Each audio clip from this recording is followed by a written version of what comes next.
நேயர்கள் அனைவருக்கும் நான் உங்கள் டாக்டர் கல்வடங்கம் சத்யநாராயண சர்மா பேசுகிறேன். இன்றைக்கி நம்ம ஒரு முக்கியமான பதிவை பார்க்க போகிறோம். சனிப்பெயர்ச்சி பலன். திருக்கணிதப்படி மார்ச் மாதம் 29ஆம் தேதி அன்று சனிப்பெயர்ச்சி நடக்க உள்ளது. இந்த சனிப்பெயர்ச்சி எப்படிப்பட்ட பலன்களை 12 ராசிக்கும் தரப்போகிறது அப்படின்னு தான் பார்க்க போகிறோம்.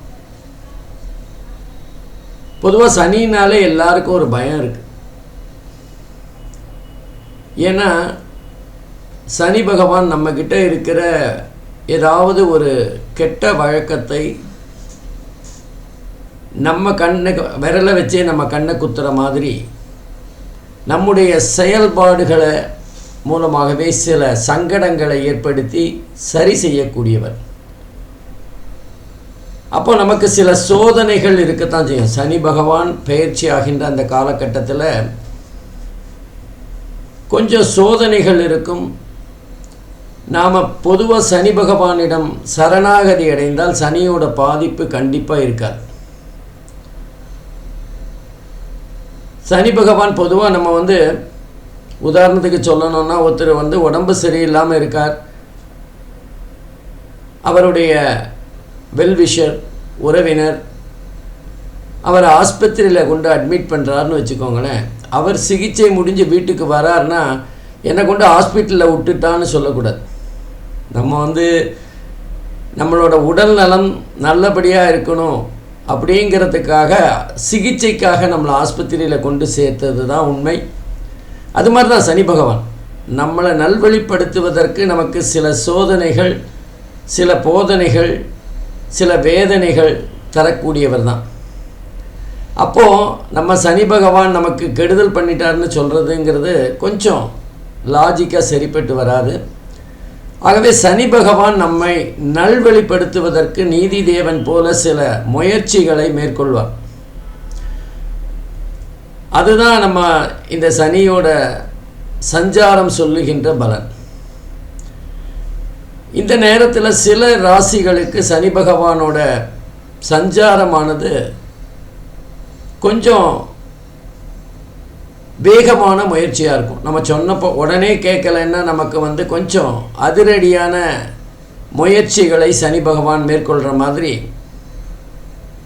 உதாரணமாக இப்போ சனி பகவான் 29 மார்ச் 2025 அன்று அதிகாலை இரவு மணி 9:43 கும்பராசியில் பூரட்டாதி 3வது பாதத்திலிருந்து பூரட்டாதி 4வது பாதமாக மீன ராசிக்கு சஞ்சாரம் செய்கிறார். அப்போது மீன ராசியை பொறுத்தவரை இது ஜென்ம சனியாக மாறுகிறது. கும்ப ராசியை பொறுத்தவரை பாத சனியாக மாறும். மேஷ ராசிக்கு விரய சனி. இது மூன்றும் 7.5 சனி பிடியில் இருக்கின்ற 3 ராசிகள். 3க்கு 7.5ன்னு சொல்லலாம். இதை தவிர தனுசு ராசிக்கு அர்த்தாஷ்டம சனியாக, அதாவது அஷ்டம சனியில் பாதி. அதே மாதிரி சிம்ம ராசிக்கு அஷ்டம சனியாகவும் கன்னி ராசிக்கு கண்ட சனியாகவும் இருந்து பலாபலன்களை தர இருக்கிறார். இப்போது அந்த விரய சனி, பாத சனி, ஜென்ம சனி, அர்த்தாஷ்டம சனி, அஷ்டம சனி, கண்ட சனி, இதுக்கெல்லாம் கொஞ்சம் சோதனைகள் அதிகமாக இருக்கும். இப்போ நமக்கு சாதாரண ஜுரமாக இருந்தால் நம்ம சின்ன மருந்து வீட்லேயே நம்ம போட்டுக்கிறோம். ஆனால் அதுவே நமக்கு தொடர்ந்து ஜுரம் அதிகமாக இருக்குது அப்படின்னா நம்ம ஆஸ்பத்திரிக்கு போய் சிகிச்சை எடுத்துக்கிறோம், அங்கே இன்ஜெக்ஷன் போட்டுக்கிறோம். அங்கே வேறு மாதிரியான சிகிச்சை முறைகள், கொஞ்சம் கடுமையான சிகிச்சை முறைகள் இருக்கும். அது மாதிரி தான் இந்த மாதிரி அந்த கண்ட சனி, அர்த்தாஷ்டம சனி, அஷ்டம சனி இவர்களுக்கெல்லாம் கொஞ்சம் கடுமையான சிகிச்சை அப்படின்னு தான் சொல்லணும். பகவானை பொறுத்தவரை இந்த முக்கியமான ராசிகளில் கொஞ்சம் சோதனைகளை அதிகமாக செய்து நமக்கு நல்வழிப்படுத்துகின்ற ஒரு முயற்சியில் இருப்பார். அதே நேரம் நமக்கு இந்த மகர ராசியை பொறுத்தவரை 7 சனி முடிய போகிறது. அவங்களுக்கு கொஞ்சம் சந்தோஷமான காலகட்டம் அப்படின்னு சொல்லலாம். இதுவரைக்கும் 2வது வீட்டில் கடைசி 7 சனி 2.5 வருடங்கள் இருந்து வந்த மகர ராசி அன்பர்கள் இப்போ 3வது வீட்டுக்கு சனி பகவான் பயிற்சியாக போகிறார். கும்பராசியிலேருந்து மீன ராசிக்கு போகும்போது மகரத்திலேருந்து அது 3வது வீடாக அமையும். பொதுவாக அந்த 3வது வீடு, 6வது வீடு, 10வது வீடு, 11வது வீடு ஆகிய இடங்கள் சனி பகவானுக்கு மிக மிக சிறப்பான இடங்கள். அந்த இடத்துல நல்ல பலன்களை சனி பகவான் தரக்கூடியவராக இருப்பார்.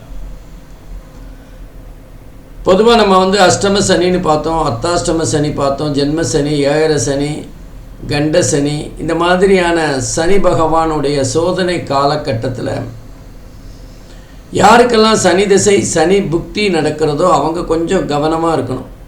ஏன்னா அவங்களுடைய பூர்வ புண்ணியஸ்தானம் வேலை பண்ணாது அப்படின்னு சொல்லுவாங்க. இப்போ நமக்கு ஒரு கஷ்டம் வருதுன்னா நமக்கு ஹெல்ப் பண்ணுறதுக்கு 4 பேர் இருக்காங்க. நமக்கு ஏதாவது உதவிகள் செய்கிறதுக்கு சில பேர் இருப்பாங்க.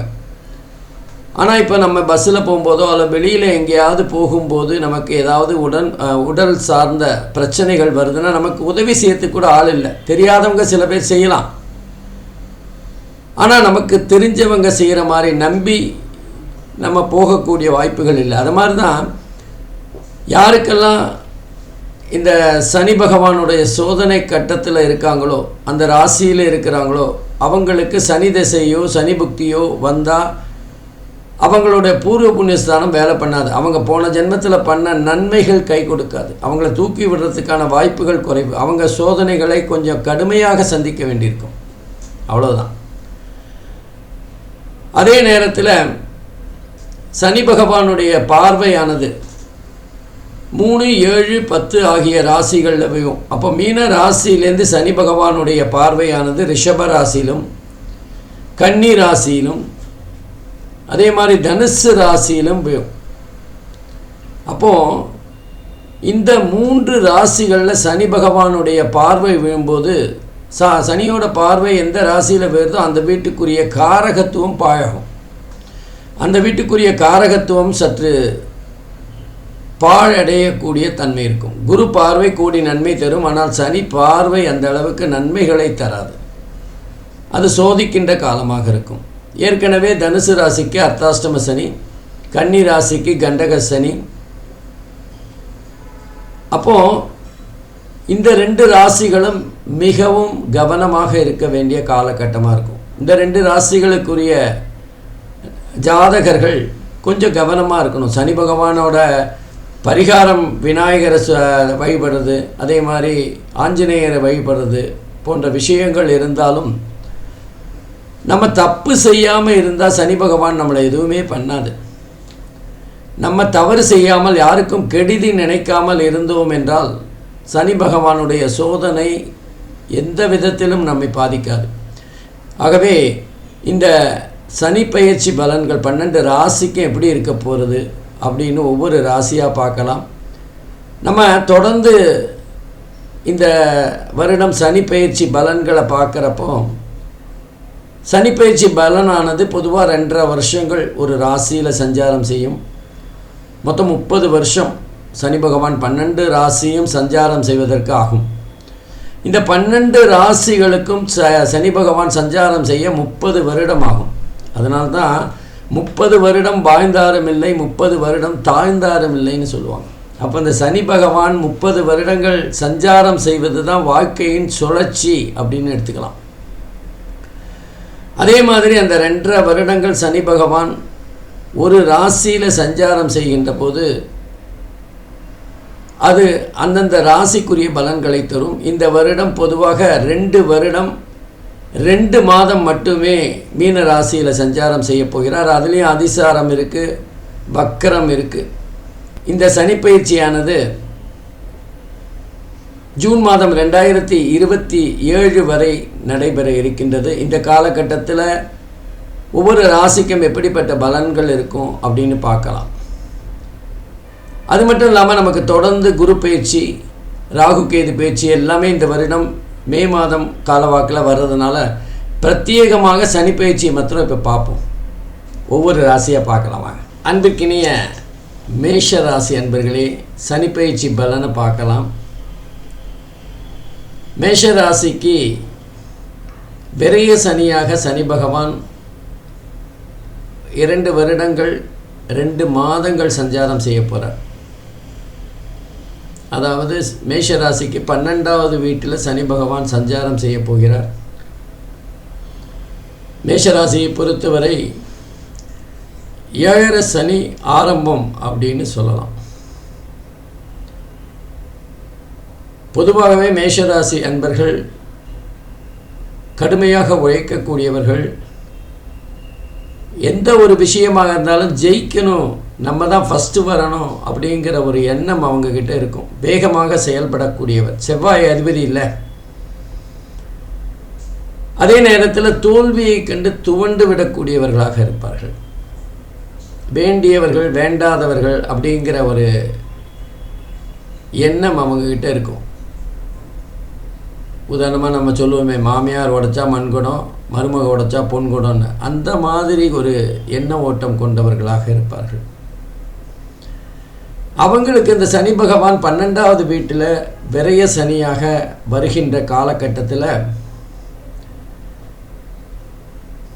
நல்லது சில விஷயங்கள் நடக்கும், சோதனைகள் சில விஷயங்கள் நடக்கக்கூடிய வாய்ப்புகள் இருக்குது. குறிப்பாக சொல்லணுன்னா அவங்களுக்கு மருத்துவம் சார்ந்த செலவுகள் அதிகரிக்கின்ற ஒரு காலகட்டமாக இருக்கும். பணம் மருத்துவத்துக்காக அதிகப்படியாக செலவு செய்யணும். எதமோ இப்போ தான் நமக்கு உடம்பில் பாடுபடுத்தி நம்ம ஆஸ்பத்திரிக்கு போய் மருத்துவ செலவு அதிகமாச்சுன்னு இல்லை. உண்மையை சொல்லணுன்னா நீண்ட காலமாக நம்ம உடம்பில் இருந்த ஒரு பாதிப்பு இப்போ வெளிப்பட்டு அதற்கு சிகிச்சை அவசியம் கட்டாயம் அப்படிங்கிற அந்த சூழ்நிலைக்கு நம்மளை தள்ளியிருக்கோம். இது நாள் வரைக்கும் நம்ம கவனிக்காதது தான் இப்போ சோதனையாக பண விரயமாக மாறியிருக்கு. ஆனால் நம்ம என்ன பண்ணுறோம், சனி மேலே பைய போடுறோம். 7 சனி வந்தது, எனக்கு பணம் செலவாச்சு, ஆஸ்பத்திரிக்கு போனேன், உடம்பு சரியில்லைன்னு. உண்மையிலே நம்ம உடம்பில் ஏற்கனவே சில அறிகுறிகளை காட்டிக்கொண்டு தான் இருந்தது அந்த வியாதி. இப்போ அந்த சனி பயிற்சி காலகட்டத்தில் அது வெளிப்பட்டு கட்டாயமாக சிகிச்சை அவசியம் அப்படிங்கிறப்போ செலவும் கொஞ்சம் அதிகமாக தானே இருக்கும். வீட்டு வைத்தியமாக பண்ணி சரி பண்ண வேண்டிய ஒரு விஷயத்தை நம்ம ஆஸ்பத்திரிக்கு போய் சரி பண்ணணும் அப்படிங்கிற அந்த சூழ்நிலை ஒரு அதிகப்படியான பணத்தை செலவழிக்கின்ற காலகட்டமாக இருக்கும்.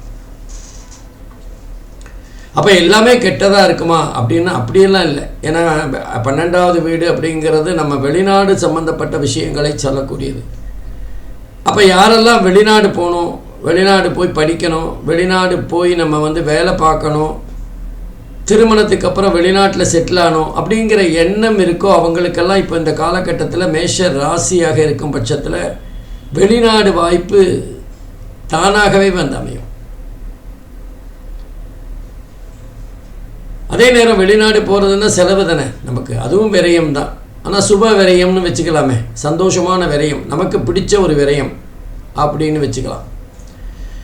அப்போ மேஷ ராசியை பொறுத்தவரை இந்த 12வது வீட்டுக்கு சனி பகவான் வருகின்ற அந்த காலகட்டம். அப்போ நம்ம அந்த சனியோட ஆதிபத்தியம் என்னன்னு பார்க்கணும். சனி 10 மற்றும் 11வது வீட்டுக்கு ஆதிபத்தியம் பெற்றவர்.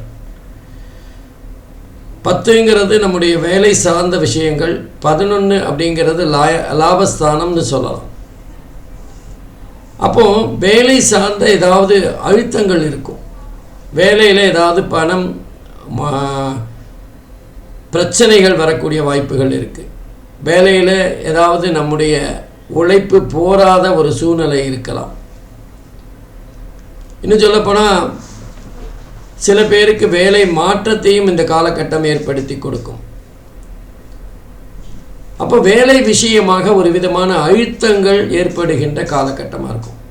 சொந்தமாக பிஸ்னஸ் பண்ணாலும் சரி, வியாபாரம் பண்ணாலும் சரி, லாபம் நல்லா வருதுங்கிறதுக்காக நம்ம கடையை விஸ்தீரணம் பண்ணுறோம், கடையை கொஞ்சம் மாடர்னைஸ் பண்ணுறோம் அப்படின்னா செலவு அதிகரிக்கும். அப்போ விரயமான செலவு ஏற்படக்கூடிய வாய்ப்புகள் இருக்குது. அதனால் எல்லாமே கெட்டது அப்படின்னு சொல்ல முடியாது.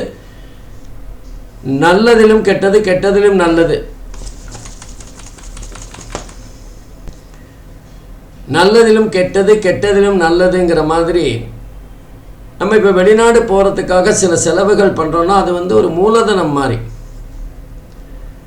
நம்ம அங்கே போய் படிக்கிறோன்னா நம்மளுக்கு வாய்ப்புகள் அதிகரிக்கின்ற, நம்மளுடைய வசதி, நம்மளுடைய மேன்மைப்படுத்துகின்ற, ஒரு வளர்ச்சி அடைகின்ற ஒரு விஷயமாக தான் பார்க்கணும். அதே மாதிரி சனி பகவான் 12வது வீட்டில் இருக்கும்போது, 12வது வீடுங்கிறது அயன சயன சுகஸ்தானம். ஏதாவது ஒரு காரணத்துக்காக கணவன் மனைவி 2 பேருமே வெவ்வேறு இடங்களில் இருக்கிற மாதிரி இருக்கும். இப்போ ஆஃபீஸில் ஒரு 6 மாதம் டெபுடேஷன் வேறு ஊருக்கு போடுறாங்க, வெளியூர், வெளிநாடு, வெளி மாநிலம், இப்படி ஏதாவது ஒரு இடத்துல போடுறாங்கன்னா நம்ம வீட்டு குடும்பத்தை விட்டு தள்ளி இருக்கின்ற ஒரு சூழ்நிலை ஏற்படும். அப்போ கணவன் மனைவி அயன சயன சுகஸ்தானம் பாதிக்கப்படும். அப்போ நமக்கு இந்த சனி பகவான் நன்மைகளையும் அதே நேரத்தில் சில பாதகங்களையும் கண்டிப்பாக கலப்படமாகத்தான் செய்வார். அப்போ கணவன் மனைவிக்குள்ள ஒரு பிரிவு ஏற்படுகின்ற, தற்காலிகமான பிரிவு ஏற்படுகின்ற ஒரு காலகட்டமாக இருக்கும். வேலையில் ஏதாவது மாற்றம் ஏற்படக்கூடியதாக இருக்கும். வேலை மாற்றமோ அல்லது வேலையில் இடமாற்றமோ, சில பேருக்கு வீடு மாற்றுகின்ற வாய்ப்போ, ஏதோ ஒரு மாற்றம் இருக்கின்ற காலகட்டமாக இருக்கும். இன்னும் 12வது வீடு அப்படின்னா விரயஸ்தானம், அயன சயன சுகஸ்தானம்னு சொல்கிறோம். நம்முடைய அலைச்சலை சொல்லுகின்ற இடமும் 12வது இடம்தான். பாத யாத்திரையாக போகிறதும் 12வது இடம்தான். நமக்கு தூக்கம் வராததுக்கு காரணம் 12வது இடம்தான். ஆகவே நமக்கு ஏதாவது ஒரு காரணத்துக்காக தூக்கம் வராமல் எதையோடு சிந்தனை, நம்ம எப்போ தூக்கம் வராதுன்னா நிம்மதியாக இருக்கும்போது நல்ல தூக்கம் வரும். நம்முடைய மனசு அலைப்பாய்கின்ற போது கொஞ்சம் நமக்கு தூக்கம் இல்லாத ஒரு சூழ்நிலை. அதே மாதிரி அலைச்சல் அதிகமான இருக்க போது தூக்கம் வராது. அதே மாதிரி நம்முடைய வெளிநாடு சம்பந்தமான பிரச்சனைகள் இருக்கும்போதும் தூக்கம் வராது. ஆகவே அலைச்சல், தூக்கமின்மை, அதே நேரத்தில் அயன சயன சுகஸ்தானம், விரயஸ்தானம், இதெல்லாம் இந்த காலகட்டத்தில் இந்த சனி பகவான் 12ல் சஞ்சாரம் செய்யும்போது ட்ரிகர் ஆகிறதுக்கான வாய்ப்புகள் இருக்குது. அதே நேரத்தில் சனி பகவானுடைய பார்வையானது 3, 7, 10 ஆகிய இடங்களில் விழும். சனியோட 3வது பார்வையானது மேஷராசிக்கு 2வது வீட்டிலான விழுது. சனியோட 7வது பார்வை என்பது மேஷராசிக்கு 6வது வீடான கன்னி ராசியில் விழுது. சனியோட 10வது பார்வையானது மேஷ ராசிக்கு 9வது வீடு பாக்யஸ்தானத்தில் விழுது. ஆகியவே இந்த 3 இடங்களும் அதனுடைய காரகத்துவம் சார்ந்த பாதிப்புகளை கண்டிப்பாக பெறும். உதாரணமாக 3வது வீடு பொதுவாக 3, 6, 10, 11 ஆகிய இடங்கள் சனி பகவானுக்கு சிறப்பானதுன்னு சொல்லுவாங்க. ஆனாலும் 3வது வீடு ஆகின ரிஷபத்தில், அதாவது மேஷராசிக்கு 2வது வீட்டில் சனி பகவானோட பார்வை விழுறதுனால, 2வது வீடுங்கிறது நேத்திரஸ்தானம், கண் சார்ந்த ஏதாவது பிரச்சனைகள் அதுக்கு சிகிச்சை செய்கின்ற மாதிரி இருக்கும். தனஸ்தானம், குடும்பஸ்தானம், வாக்குஸ்தானம், குடும்பத்தில் ஏதாவது சின்ன சின்ன பிரச்சனைகள் வரலாம். பண வருமானம், நமக்கு வர வேண்டிய வருமானம் கொஞ்சம் தள்ளி போகலாம், தாமதப்படலாம். அதே மாதிரி 6வது வீட்டில் ருணருத்ர ரோகஸ்தானம்னு சொல்லப்படுகின்ற கன்னி போய் சனியோட பார்வை வருது. ஏற்கனவே கன்னி கண்ட சனி அப்படிங்கிற ஒரு முறையில் பாதிக்கப்பட்டிருந்தாலும் பார்வையும் வேறுதனால கண்டிப்பாக கணவன் மனைவி நண்பர்கள் சார்ந்த பிரச்சனைகள் கண்டிப்பாக இருக்கும். அவங்களுக்குள்ள ஏதாவது ஒரு கருத்து வேறுபாடுகள் வரக்கூடிய வாய்ப்புகள் இருக்குது. 10வது பார்வையாக பாக்யஸ்தானம் என்று சொல்லப்படுகின்ற 9வது இடத்துல வேறுதனால நம்முடைய பாக்கியங்கள் பாதிக்கப்படும். நமக்கு யோகங்கள் குறையக்கூடிய காலகட்டமாக இருக்கும். மொத்தத்தில் மேஷ ராசி அன்பர்களுக்கு இந்த காலகட்டமானது கொஞ்சம் கலப்படமான பலனை தருகின்ற ஒரு அமைப்பு தான். பொதுவாக 12வது இடம் அப்படிங்கிறது ஒரு ஜாதகருடைய பாதம், கால் சார்ந்த விஷயங்களை சொல்லக்கூடியது. ஆகவே பாதம், காலில் ஏதாவது சின்ன சின்ன பிரச்சனைகள் வரக்கூடிய வாய்ப்புகள் இருக்குது. கால்நடையாக நம்ம இஷ்ட தெய்வத்தை பாத யாத்திரையாக தெய்வங்களை போய் சந்தித்து வருகின்ற ஒரு காலகட்டமாகவும் இருக்கும். ஆகவே இந்த மேஷராசி என்பர்கள் இந்த காலகட்டத்தில் சனி பிரதோஷம் வருகின்ற நாட்களில் பிரதோஷ வழிபாடு செஞ்சால் மிக அற்புதமான பலன்களை பெறலாம்.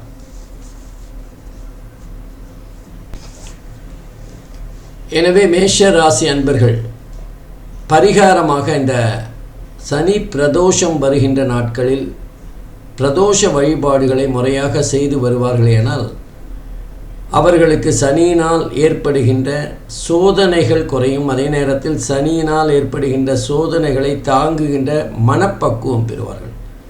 நன்றி, வணக்கம். ஸ்ரீ குபேரன் டிவியை பார்த்தமைக்கு நன்றிகள். மேலும் இது போன்ற தகவல்களை தெரிந்து கொள்ள ஸ்ரீ குபேரன் டிவியை சப்ஸ்கிரைப் செய்யுங்கள். மறக்காமல் பெல் ஐக்கானை கிளிக் செய்யுங்கள்.